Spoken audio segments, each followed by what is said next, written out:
¿Cómo se siente usted siendo el pintor más famoso del mundo? Es que no sé si soy el pintor más famoso del mundo, porque hay mucha gente que me pidan por la calle autógrafos y realmente no saben si soy un cantante, un actor de cine, un loco, un escritor, no se sabe bien lo que soy. ¿Qué cree usted que le ha aportado usted al arte en general? Al arte absolutamente nada. Nada. Nada. ¿Y a la vida? Porque, porque lo digo siempre, soy muy mal pintor por la razón de que soy demasiado inteligente para ser buen pintor. Para ser buen pintor hay que ser un poco burro. ¿Y a la vida? A menos Velázquez, que es un genio que pasa de mucho al acto pictórico.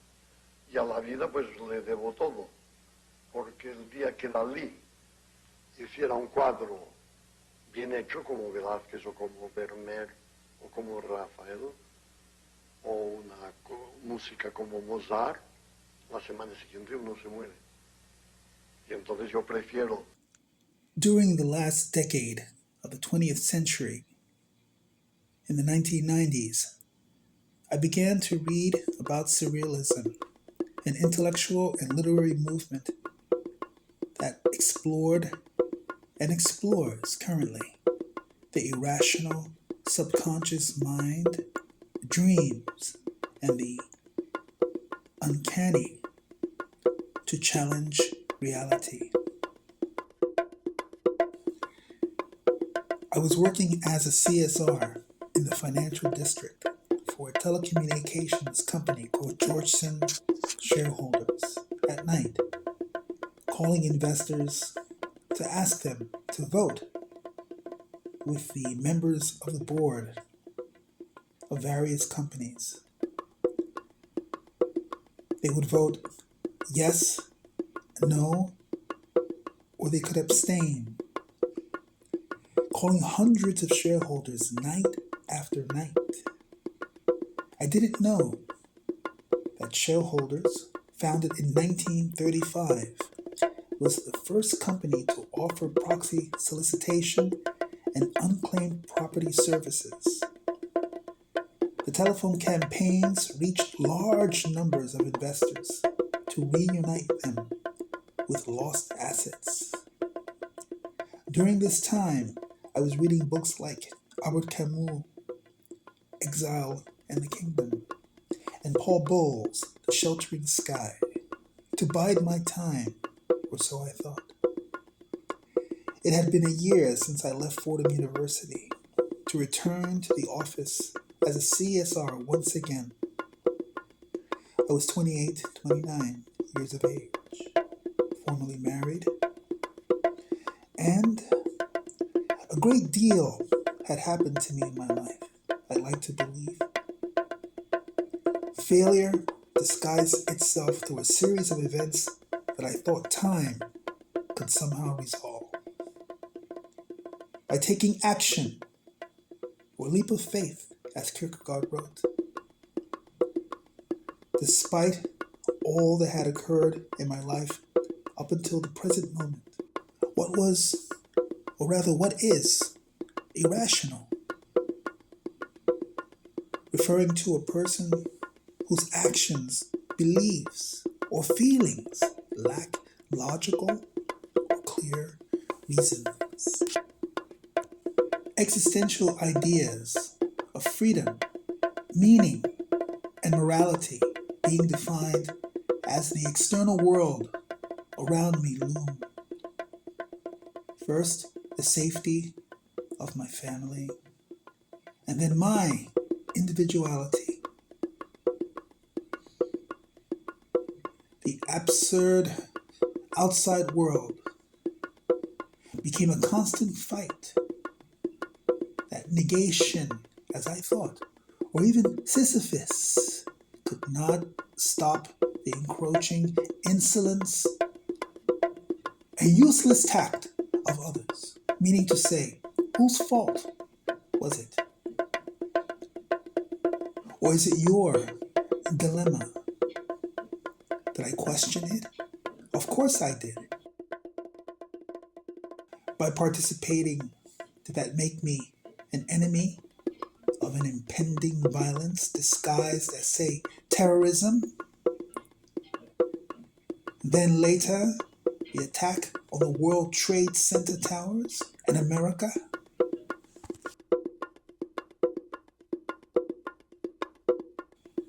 A direct response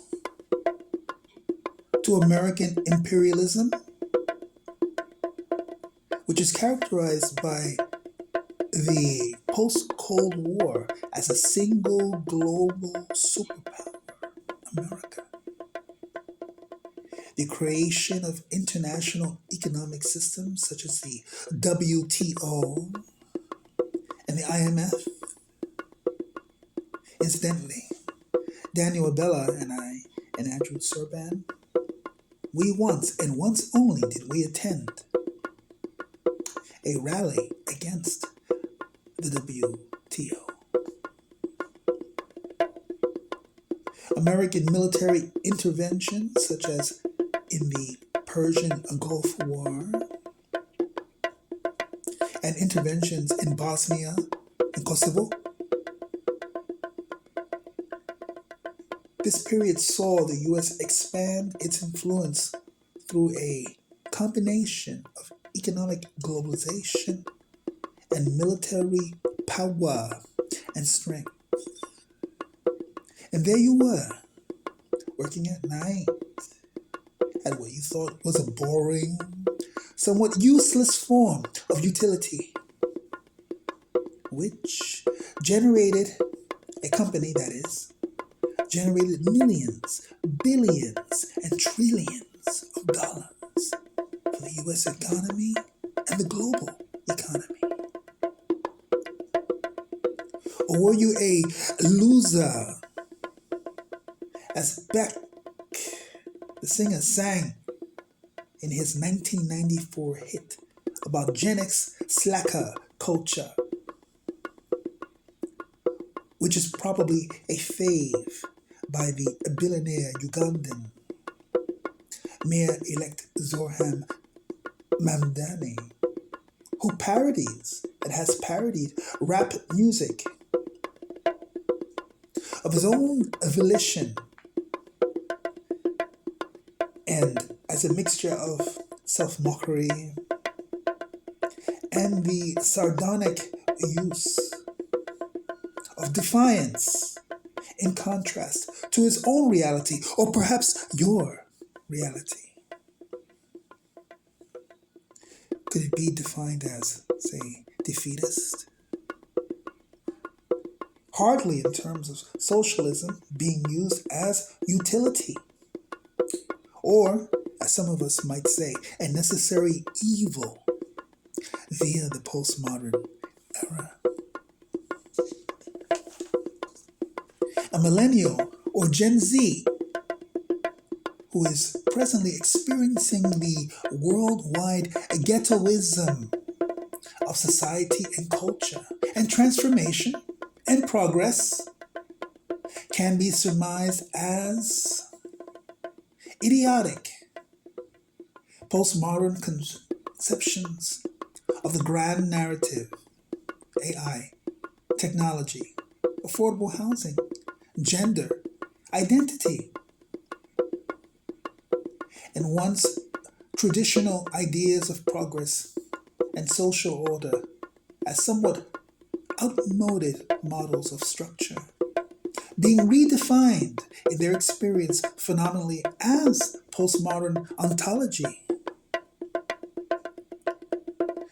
Why, the exhalation of a child's cry, encompassing the nature of reality, free will, and determinism, and what it means to be human. I can only respond to this as a desperate cry from a human being in chains, shackled by the illusion of violence in all of its myriad forms, sucking the air out of a child's lungs.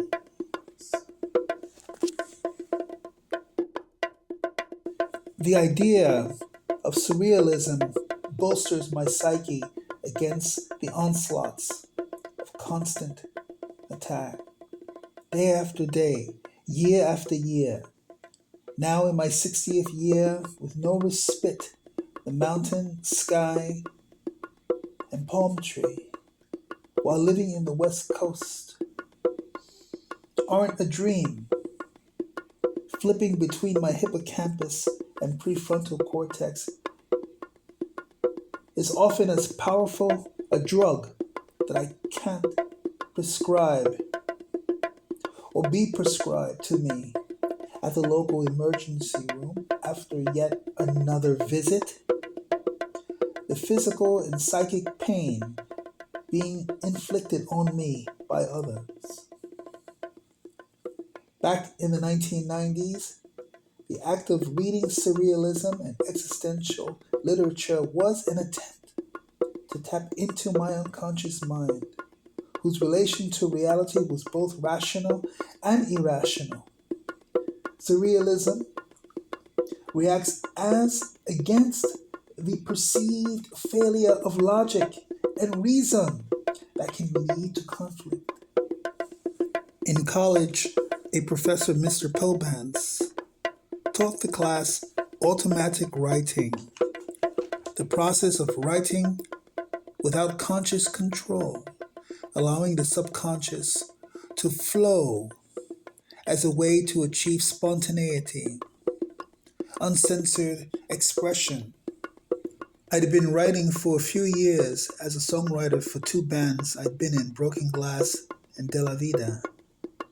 So the process was not unknown to me, either as a formatted style or free association. André Breton's book, The Automatic Message, published in 1933, demonstrates the practice of automatic writing, a technique central to the movement. My favorite story, The Immaculate Conception, explores the exterior life of a man from conception to the intrauterine life to death. The original judgment and includes a section with a series of simulations of various types of mental instability, challenging the religious dogma of the Immaculate Conception, divinity, etc., referencing the Catholic doctrine of Mary's freedom from original sin, questioning the concept of a pure creation, if there be such a thing.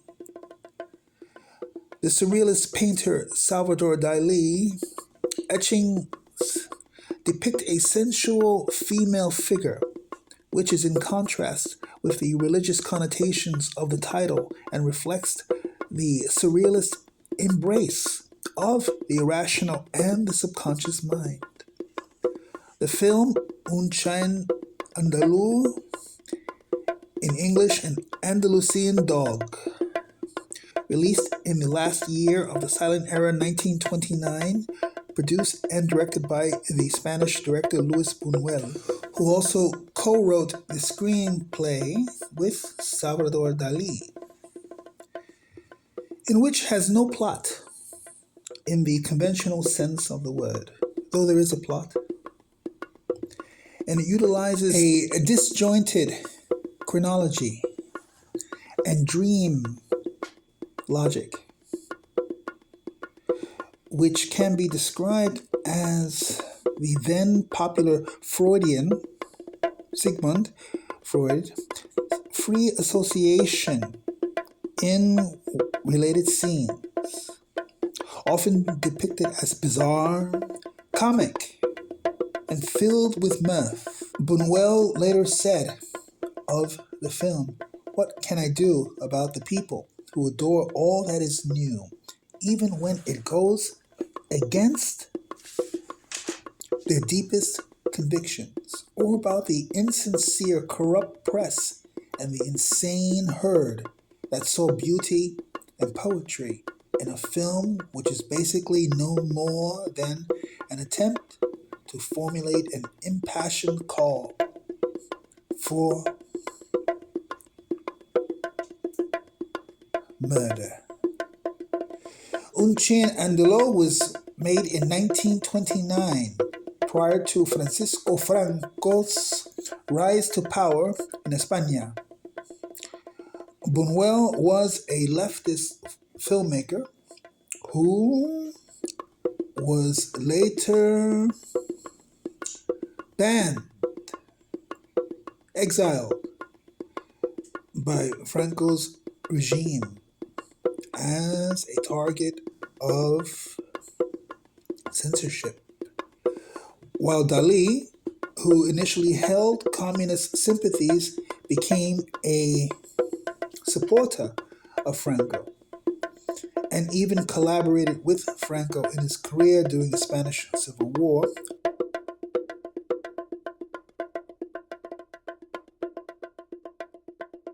While working at Shareholders Communications, a co-worker, a young European blonde, she may have been South African, sat near me at an adjacent terminal. She seemed amicable and approachable. I did not know that her identity was of concern at the time. We barely spoke a word to one another, except for perhaps hello. But I asked her if she would like to see the film Un Chien Andaló, which was playing at the Museum of Modern Art. She said yes, immediately and approvingly. I remember meeting her there. We went to the screening room area and we were waiting for the film to begin, and I believe we sat through it. Afterwards, suddenly, she ran away, not saying goodbye. Or she said goodbye very quickly. I don't recall if she returned to work or if we ever spoke again. Perhaps we did, but my memory does not recall. 4 years later, I met Deborah Hilburn, a Philadelphia native, who became a professor and program coordinator. Deborah teaches at NYU's School of Professional Studies and teaches writing communications at Baruch College, LaGuardia Community College, and is especially interested in the connections between inclusive pedagogy. Deborah wrote a dissertation called Becoming Material Devotional Encounters Between Humans and Objects in the Middle Ages. Medieval time for you people who don't know. Medieval. Looking to the past and examining ancient people's encounters with material objects. The Holy Week were ceremonies prescribed in the 10th century of what was a monastic agreement.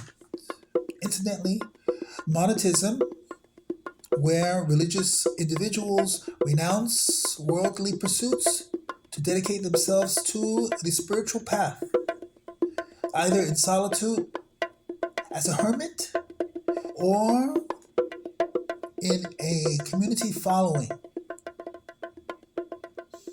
That's correct.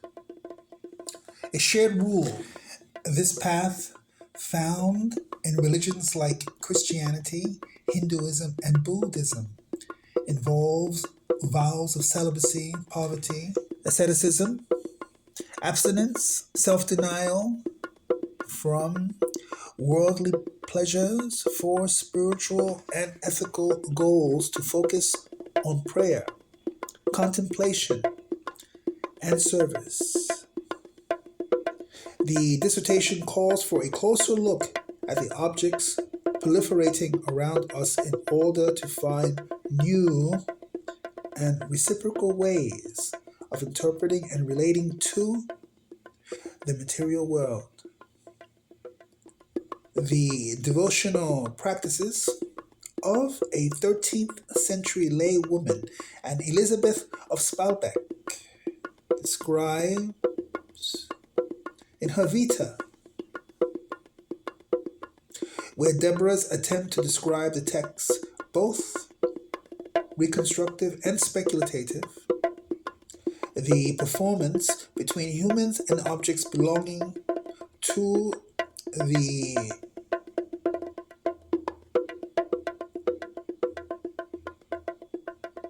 forefront, the physical, affective, and imaginative engagement with the material other, recovering untold stories, providing crucial insights into how medieval people specifically imagined their identities in relationship to the world around them. One night, I was visiting Deborah in her apartment in Philadelphia, PA. That's where they filmed Rocky with Sylvester Stallone. And we were in the midst of a quagmire in our relationship. A quagmire. We were always in a quagmire of some kind.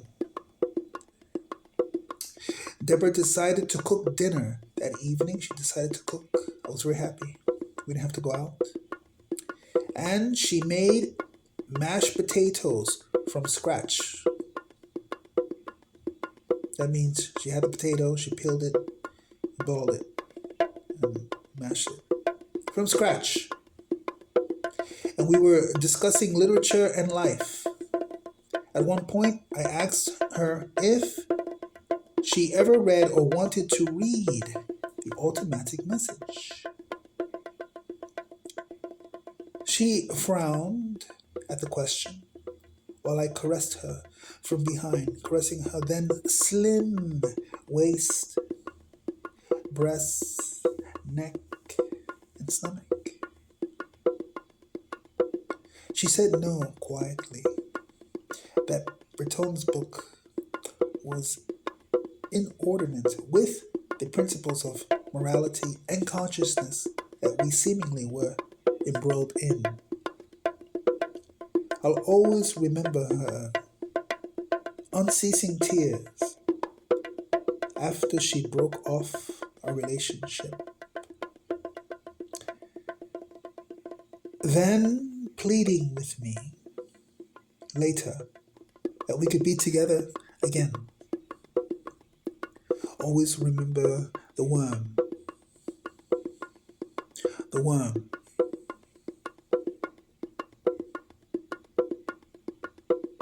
With error shining in her eyes, emitting of soul and spirit. This is very deep.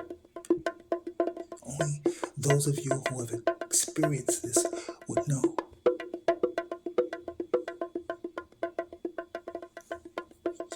Despite the proof that I knew that was in question of Deborah's Vita, I write this here to prove that the irrational, specifically in psychology, is to be questioned eruditely. Any manifestation of cognitive thought that has been distorted, or pattern of behavior that distort reality as it seems, can result in emotional distress. These patterns can be influenced by past traumas, stress, belief systems,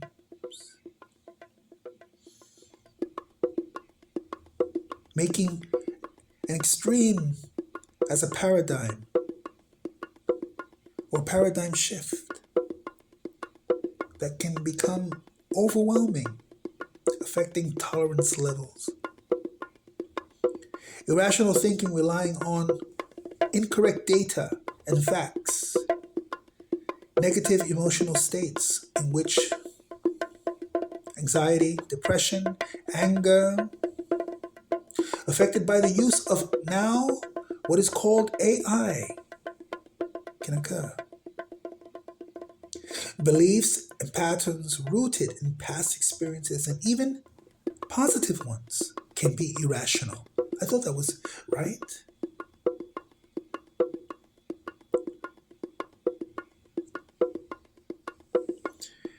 Irrational thoughts seemingly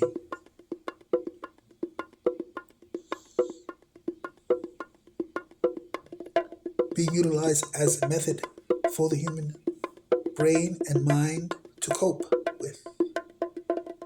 Uncertainty brought on by anxiety utilized by, again, technology and AI. And mechanization. Mechanization, remember.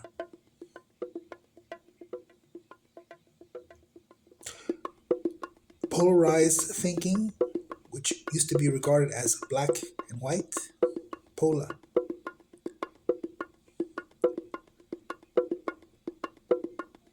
Expecting the worst possible outcome of events out of proportion. Assuming that a single negative event, will repeat itself à la Sisyphus indefinitely, like rape, theft, crime. The events that led up to this period in my life then was partly why I was reading Breton, the surrealists, and the existentialists at the fin de siècle, preparing me to deal with an existing situation and past situations and current dilemmas to the present dilemma and the unknown. Presently, the sublimation of thought in every facet of life has become a genus in the diagnosis of illnesses via AI and technology. The utilization and the biological meaning relates to human characteristics evolution. The consultorium focusing on the genetic basis of the brain and abnormalities, as in phrenia, referring to a mental disorder, or paraphrenia, which involves delusions with preserved thought and personality.